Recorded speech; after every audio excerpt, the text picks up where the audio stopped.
Thank you so very much, Andrew.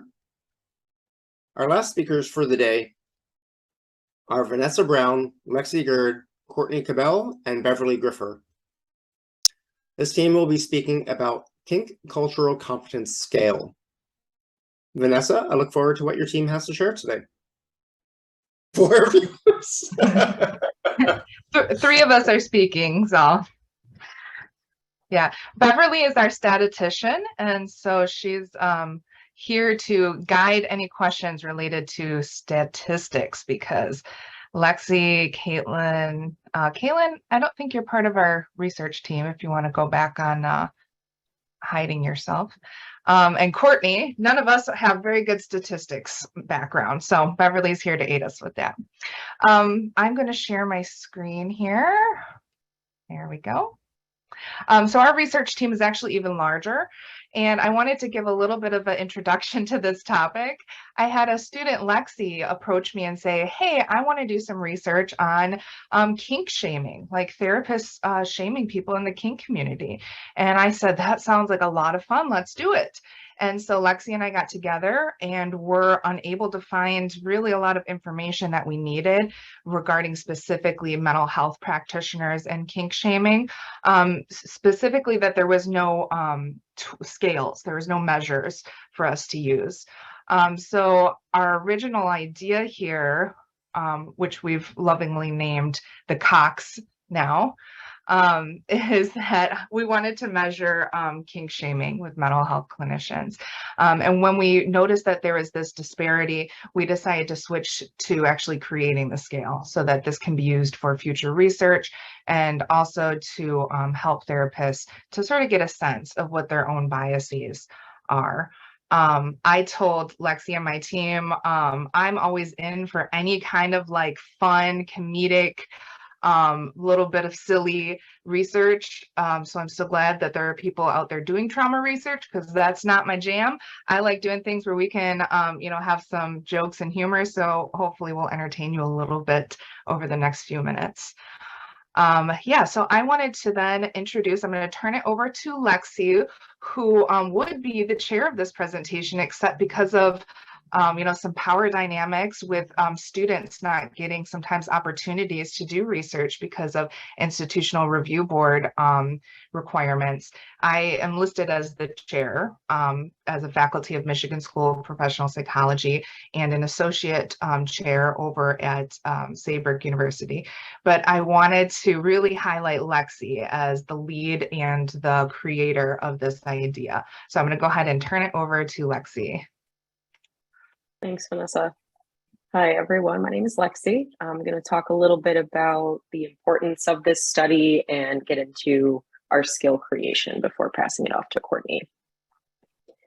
So although there's an increase in requiring therapists to have cultural competence, we're still rarely seeing the kink community represented in that.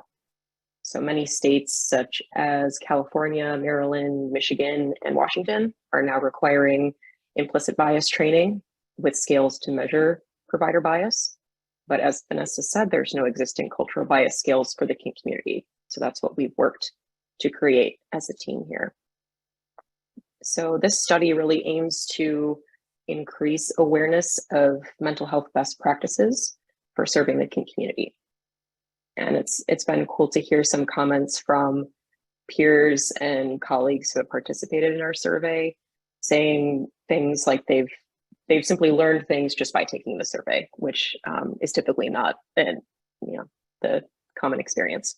So we hope that this can also be a starting point for future research, both on our end and maybe inspire others to do the same. All right. So comfy with kink. This is the first portion of our scale. Our first thought with this study is that it's important for mental health professionals to talk about a whole variety of sexual behaviors because we know this is a huge issue within the community, lacking the space to talk openly about sex, let alone talk openly about kink. So we developed this scale item that's listed on the slide here and provided some examples for clarification on some terminology and to assess a professional's comfort in discussing a variety of sexual behaviors with their clients. And here's a lovely other meme. We have some kinky memes throughout the presentation for your enjoyment. Okay, so after our Comfy with Kink scale, the second portion of our scale is regarding our competency-specific items. So a major resource that we utilize when creating our scale was the Kink and Polyamory Aware Professionals website, which Melody mentioned in their presentation as well. They provide a directory of therapeutic, medical, and legal professionals who have stated that they're knowledgeable about and sensitive to diverse expressions of sexuality. They also provide many resources regarding sex-positive support for kink and non-monogamy, including the Kink Clinical Practice Guidelines, which are meant to deepen understanding of best practices when working with folks with kink interests. So these guidelines were created after acknowledging the lack of training and education, as well as the stigma that exists surrounding kink sexualities, in an attempt to fill that gap and address unmet needs. So the Kink Clinical Practice Guidelines Project put together 23 guidelines that outline quality and desirable professional practices and discuss the knowledge, skills, and attitudes that are important for providing culturally competent care to the kink community. So what our research team did was we adopted each of these ethical standards into a survey item for our scale, which can be answered using a Likert scale indicating the degree to which a professional agrees with that statement. So for example, I've included guideline 18 here on the screen, which states clinicians understand that societal stereotypes about kink may affect the client's presentation and treatment and the process of therapy. So we adapted this guideline into a scale item that reads, societal stereotypes regarding kink may influence a client's presentation and treatment, to which the person would then, score that on a Likert scale, saying how much they agree with that statement. Okay, and next I'll talk about the auxiliary scale items. This was the third portion of our scale, where we utilized the MCAS, which is the Multicultural Counseling Knowledge and Awareness Scale, as an auxiliary scale as a portion of this survey. So the MCAS is a self-report inventory to examine a person's multicultural counseling knowledge and awareness. It's made up of 32 items, uses a 7-point Likert scale, and is broken down into 2 sections, one on awareness and another one on knowledge. And I've included an image here that has the first few items of the MCAS listed. So taking all 3 components of our survey, we've got that first section, the Comfy with Kink scale item. We've used our competency-specific items based on the Kink Aware Professionals Clinical Practice Guidelines, and then the auxiliary scale items utilized from the MCAS. We hypothesize that those who possess greater general cultural competence will also possess greater kink cultural competence. And now I will pass it over to Courtney, who will present more information on our data findings. All right. So in our data collection process, we administered an online survey. We did have exclusion criteria, including being required to be 18 years or older and identifying as a mental health clinician to participate. Originally, 406 individuals responded to the survey, but only 276 participants were included in the sample size for data analysis after we removed participants who didn't meet inclusion criteria or who skipped more than 20% of the questions. Most of the participants who were removed were those who dropped out as soon as they encountered the Comfy with Kink scale. Slide. Okay, and so we conducted an exploratory factor analysis. An initial analysis was run and 3 factors were determined: knowledge, clinical applications, and attitudes. We removed 7 items that didn't load, and then a second analysis was run and 2 more items were removed that didn't load.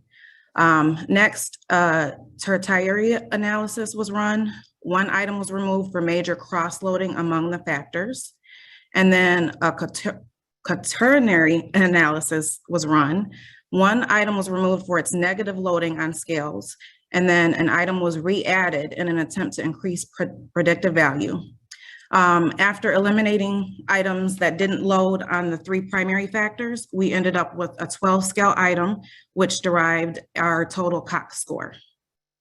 And so for our final results, all 3 factors showed internal consistency with Cronbach alphas greater than 0.7, which you can see here on this slide. Factor 1, knowledge, has a Cronbach's alpha of 0.87. It had 4 items: resources, kink research, kink specialization, and social change. Factor 2, clinical applications, has a Cronbach's alpha of 0.758 with 4 items: healing, exploration, relationship, and kink age. And then factor 3, attitudes, has a Cronbach's alpha of 0.711 with 5 items: psychopathology, parenting, trauma, therapy focus, and ethical. And so the McCass versus KOCCS, the KOCCS has low to moderate correlations with the McCass awareness and knowledge scales, which suggests that multicultural competence does not necessarily capture kink competence. Those who are comfy with kink also had higher scores on the KOCCS with a moderate correlation shown. Therefore, the KOCCS and McCass are separate but related constructs.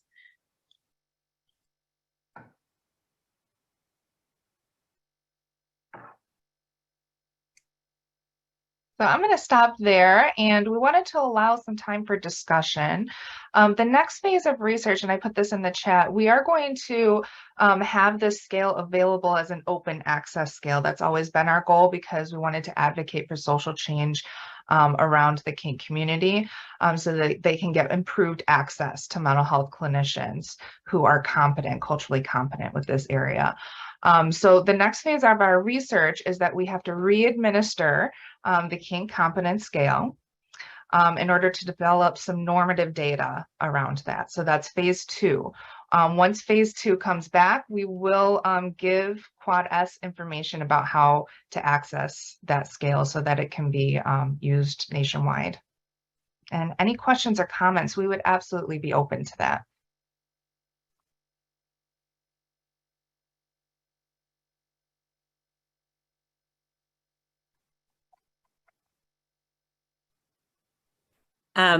What doesn't it load mean? Like you were saying, it didn't load. This question didn't load, or that didn't load. What is? Thank you. And that's why we have Beverly here. Hi, that's me. I get to talk now. Thank you very much for asking a statistics question. So we used exploratory factor analysis in this process. And essentially what it means is that we have a bunch of items and a bunch of answers, and we're trying to build a construct from that represents the thing that we're studying. And when something doesn't load, essentially what it means is it doesn't fit significantly onto the thing that we're building. It's like having an extra wheel for a wheelbarrow. So it's good and it's informational. It's a nice thing to have, but it doesn't help us increase the predictive power of the instrument that we're putting together. So when it doesn't load, it means that on each of those factors, there's a predictive relatedness value. And the value is either too small or it's not there at all for that particular item. So we didn't include it because you'd just be answering the question and it wouldn't be increasing the power of the instrument. Thank you, Beverly. And I'll give one example. There is a kink guideline about consent being foundational to the kink community. That was one that did not load very high, and we were surprised by that. That seemed like it would absolutely be relevant here. One of our theories, again, just the hypothesis, because this is 290-something people, and they each might have their own reason for answering the way they did. But our hypothesis was that because we're measuring mental health clinicians, all of them probably have some foundational understanding that consent equals good. And so you're not going to rate consent as low, meaning that that was just inherent. It doesn't predict your competence in the kink community. I did see a follow-up come up that asks if not loading is similar to being statistically insignificant. And I would say for the purposes of an exploratory factor analysis, yes, those two terms would be related. There was a question, which I believe you maybe have already answered, but the question was, where can we get access to the scale? And it sounds like it is in development and you will provide some links in the future. Yes, yes. So like Courtney was saying, we had over 400 people interested in taking it. Many of them have reached out to expressed interest in having the scale. That was always our intent from the beginning. But for phase two, we do need about 250 to 300 more participants. So when we send out that second scale, please send it to your different networks. That's going to help us get that scale into production much quicker. That would be the way that you can help us right now. Certainly by the end of the year is what our goal is, to have that scale open access. A little plug for Quad-S that if you are an official member of the SIG, we do have a listserv that you can be part of as an official member, and it is held just to those folks. There's a question in the chat. Have you noticed any differences in competency based on provider self-identification?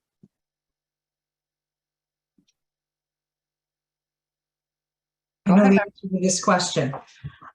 No, not at all. Actually, we did not find a correlation between providers that identified and those that didn't. Although the questions that we specifically asked could be more fine-tuned to get to that question. We really saw strong correlation with people that were familiar and able to discuss the topics, though. So the Comfy with Kink measure, which goes through, that Lexi talked about, which goes through what items clinicians were careful or uncomfortable sharing, that was really the scale that was more predictive of whether people would score higher on the KOCCS or not. Next question in the chat. As a therapist, how or what can I do to inform the community I'm a safe therapist for you, since these are things not typically advertised? Lexi, would you like to take that? Yeah, I think going back to the Kink Aware Professionals directory, that could be a great way to go about this, to sign up for that so that people can know that you're on that directory and know that you're supportive and knowledgeable regarding kink and non-monogamy. I think that was a great resource. It seems like some other people in this group are aware of that resource as well. So I think that would be great as one option. I also know we have one of the attendees here, Katie Brower. I've been to a few of her sexual training seminars, and she has taught me that it's really important to be doing sexual health assessments right at intake. And so opening up that dialogue, especially knowing now that there is a correlation between your cultural kink competence and your ability to open dialogues around a variety of topics, that it would be important to open that dialogue right away, right? As soon as someone walks into the door, you're saying, what kind of sexual behaviors are important for us to be talking about in our therapeutic work today? And that just opens it up and lets that know that this is a safe space. And very related to what we're talking about right now, there's another question. It says, I'm curious if your team could share some thoughts on the impulse of a provider to say, I'm very kink comfy, but in practice, the provider doesn't have the language to actually provide that comfy kink care. Do you have any thoughts on that? So I think, and I teach a lot of other cultural competence things like spirituality, and I think it's actually more important to be using your client's language around something. We can expect in therapy to be seeing people from the kink community at many different developmental stages in their sexual exploration, and so people who are in those earlier stages are not going to have advanced language. So that might be part of your therapeutic exploration, is to help them to gain what language they're comfortable with identifying with, and then people who are later in the process, allowing them to bring that in. And so whenever I have a client that comes in, regardless of any cultural differences, that's something that I'm doing behind the scenes is, okay, I'm not real familiar with a certain community. Let's take American descendants of slavery, for example. I'm not super familiar with that. And so I'm going to go and do some background research on that area so that I can develop a common language to be bringing into therapy. Thank you so much. So we're going to do one last question from the chat, and then we will move to the official close for the 90-minute meeting. But of course, some people, myself and many others, potentially can stay longer to have a social discussion or further conversation around these. So the last question for this group: were there any demographic differences in participants who dropped out of the survey when encountering the comfy with kink questions, or were the demographics at the end of the survey so you didn't know? That is a fascinating question. I don't think we even included those people in our data analysis, because when someone doesn't answer the 20% threshold, then they were removed from the data analysis. So they weren't ever included for us to even examine what their demographic background is. Beverly, any thoughts about that? I would be really interested to see that, and perhaps in the future, when we do this again, maybe we structure it so we get that information, because it would be super interesting, at least to me, to know if people that are falling off because they're presumably, if they're fleeing at the questions relating to the comfy with kink scale, maybe there's a difference. If we have a demographic difference, it would be important in terms of at least education, right? We have professional clinicians that are working with people that bugged out because we asked them if they were interested and comfortable in discussing these topics with people that walked into their doors. And these people are serving in our communities, like here. So I think it would be really interesting to know as a way to sort of target outreach for education. I think that's also really important as a potential limitation of our survey, because that group of people that dropped off is likely the people who would have scored lower on our scale anyways. So we want to make sure that they're still represented in the data. So we talked about, as a group, maybe restructuring our survey so that comfy with kink doesn't come up and like sort of blast you in the face with this list of activities that you may not be familiar with.